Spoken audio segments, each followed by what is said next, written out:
When you look at his photograph, he looks a bit stern. After meeting all the people who have been with him, his grandchildren, I discovered that he was actually a very friendly and very easygoing sort of person. He was a successful businessman, and I feel that he's the first Singaporean towkay.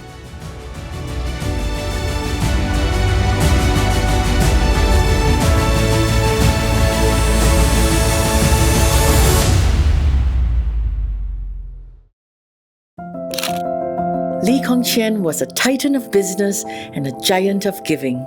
Before Singapore's independence, he built companies that drove the nation's economic growth and donated generously to education and society.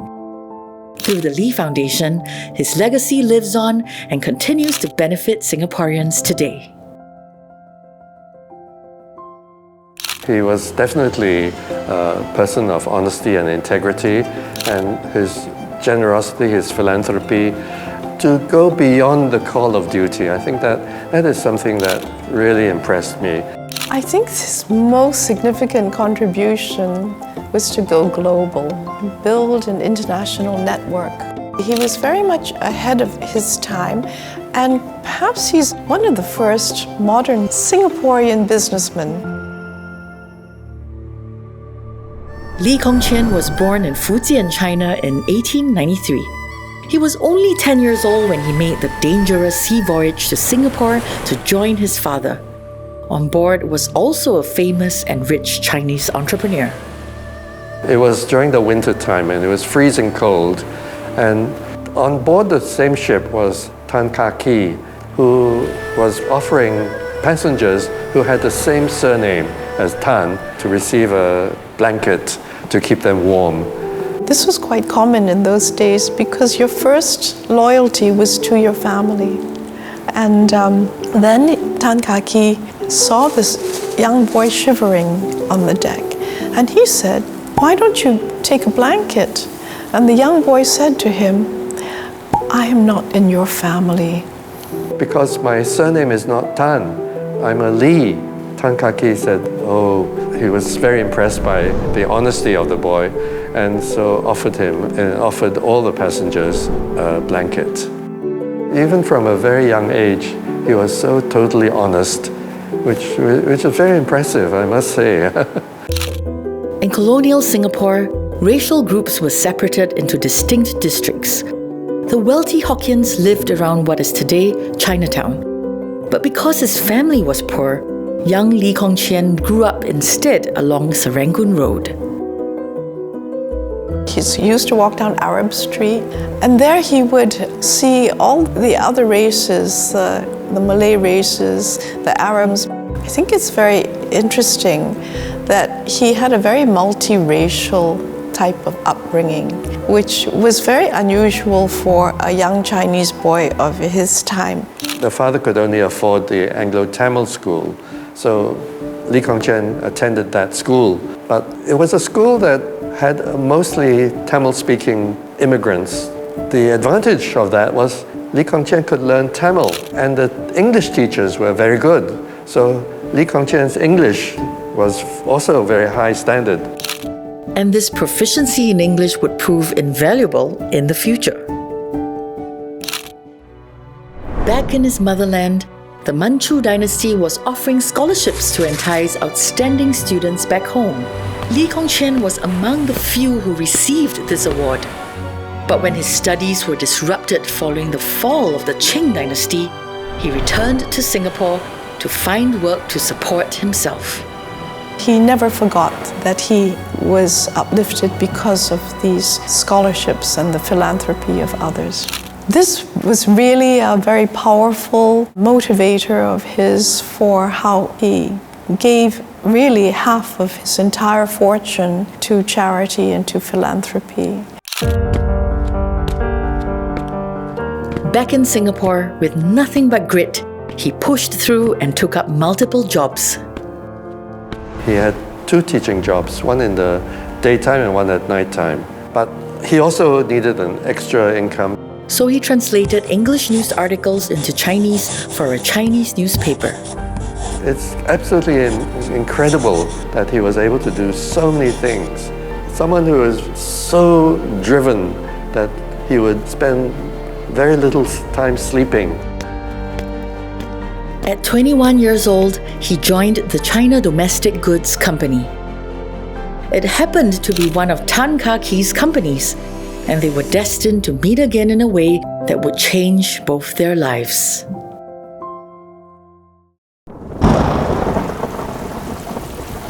Not long after, during a rainstorm, Kong Chian spotted and recognized Tan Kah Kie.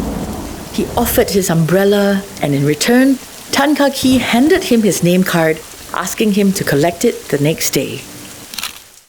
During that meeting, there was a lot of commotion outside the office. They went out and they discovered there was this American, but none of the staff could speak English. It so happened that Kong Chian spoke very good English, so was able to communicate with the American. Even Tan Kah Kie himself was not very good at English. Given Kong Chian's fluency in many languages, it made him the ideal person to do business with the locals and foreigners. Hence, in 1916, Kong Chian was recruited into Kiamik Company, Tan Kah Kie's export rubber firm. Under his leadership, the company made an annual profit of $1 million. After proving his mettle as a general manager of the company, within just 2 short years, Kong Chian marries Tan Kah Kie's eldest daughter.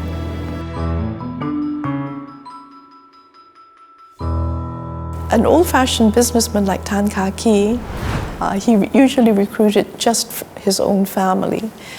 And if he saw a boy who's not in his family, what did he do? He said, you marry my daughter, become my son-in-law. That was the normal way.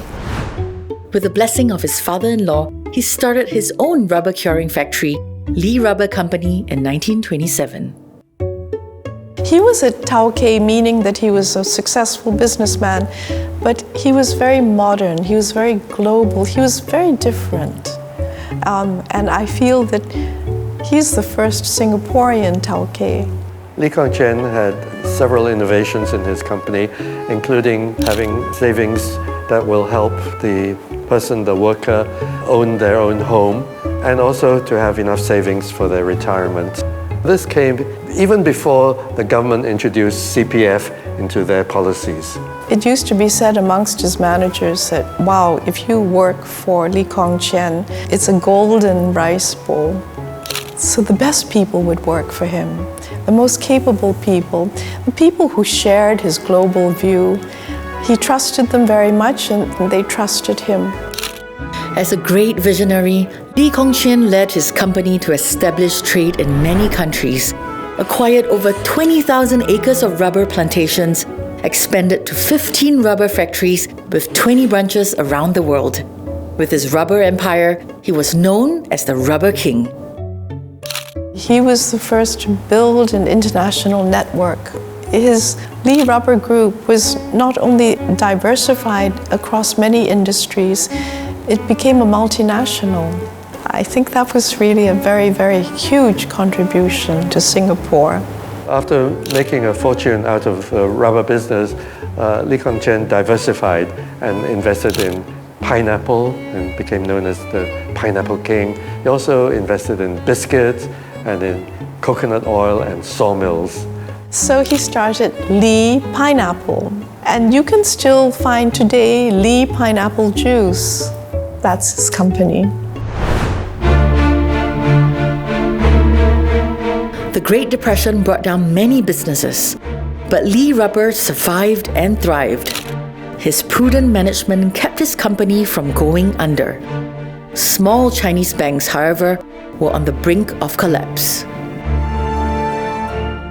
Kong Chian was a very, very good mediator, and he somehow calmed the deposit holders in the bank. He went around to all the investors and said, don't pull your money out.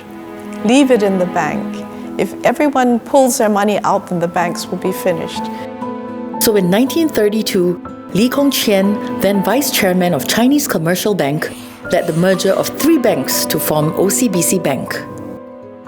He was very effective and persuasive and managed to save all of the banks. Without our local banks, we would all be very dependent on the overseas banks. We are able to have, in Singapore today, a strong financial sector, which is one of the pillars of our economy.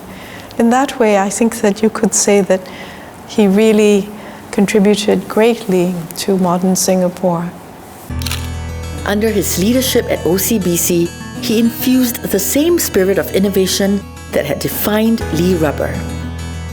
Several innovations that he instituted in the OCBC Bank. One was to use English as the medium for all the records and communication, which was, at that time, it was quite innovative because for a Chinese bank to convert to English was quite unusual. And so this enabled OCBC to be an international bank.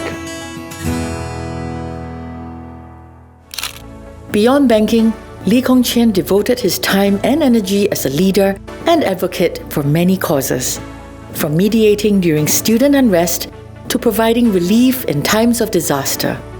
Yet education remained closest to his heart. Whoever wants to harvest good rice must also plant good seeds. He quoted this Malay proverb in his inaugural speech as Chancellor of the University of Singapore, a reminder of the importance of nurturing the young to build a stronger future. Guided by this belief, he proposed bilingual education, a vision embraced by both the Chinese high school and the colonial government. Communication is so important in life. He was teaching at schools, so he encouraged those schools that he taught at to be bilingual, and then when he became Chancellor, he introduced bilingualism to all the various layers of education. He made sure that they had classes in English and in Chinese and in the mother tongue. If it was Malay, they would also learn about their own language. Lee Kong Chian's passion for education and vision for a multilingual society extended to his donation to the construction of the National Library. He donated $375,000 to its construction with one condition. He did it on the condition that the library had to be open to the public for free. And he also ensured that the library had books from all languages, English, Chinese, Malay, Tamil, and other languages.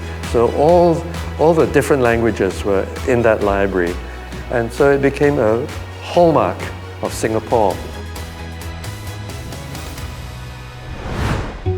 In 1952, he founded Lee Foundation, focusing on giving back to education, culture, healthcare, and social welfare.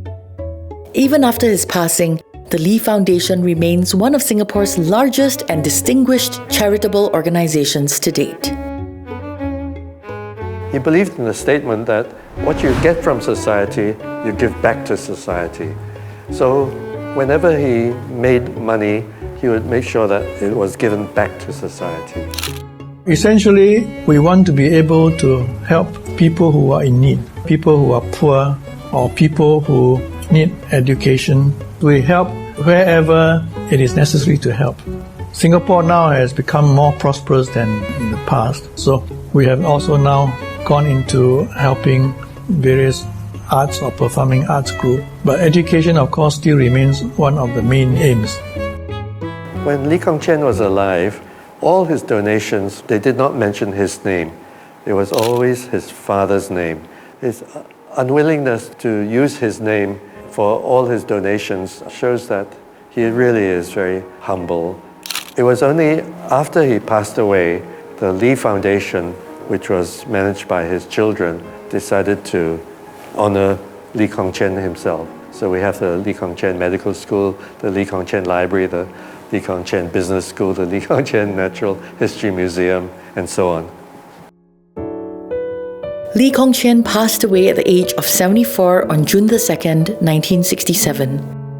A trailblazer with a big heart and strong values, he touched countless lives, leaving a lasting impression on those who knew him. Datuk Lee Kong Chian pun sama saya baik juga dulu. Siapa juga datang minta tolong dia tolong. Kita tak peduli apa agama. Paling sayang orang sama dia. Semua bangsa suka kan. Orang mengadu hal pasal nak buat sekolah, masjid, dia tolong. Tolongan tu lah bukan sikit. Dia kasih separuh. Kadang-kadang sampai cukup dia kasih. Ini macam sikit. Dia punya jasa orang tak boleh lupa lah. I think future generations should definitely remember him for his generosity and for what he's done. Kong Chian may have been our first Singaporean business leader and a model for what modern Singapore can be. Successful, hardworking, diligent, honest, principled. He was a remarkable person and generous and very caring for society and very devoted to the nation. His name may be etched in schools, libraries, and museums, bearing a physical reminder for the young. But his true legacy is not in buildings, but in the opportunities he created, touching lives in the past and continuing to empower generations of Singaporeans today and for years to come.